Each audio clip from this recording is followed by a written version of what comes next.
47வது வார்டில் மேயர் ராஜு திடீர் ஆய்வு மேற்கொண்டார். திருநெல்வேலி மாநகராட்சி மேலப்பாளையம் மண்டலத்திற்குட்பட்ட 47வது வார்டில் புதுத்தெரு தார் சாலை பணிகளையும் தொடங்குவதற்கான ஆய்வுப் பணிகள் இன்று நடைபெற்றது.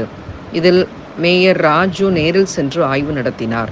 இந்த ஆய்வின் போது உதவி ஆணையாளர் சந்திரமோகன், மேலப்பாளையம் மண்டல சேர்மன் கஜிதா இக்லாம் பாசிலா, 47வது வார்டு உறுப்பினர் சபீர் அமீர்பாத், டிஎஸ்மோ உஸ்மான் புகாரி, மணிகண்டன் உட்பட பலர் கலந்து கொண்டனர்.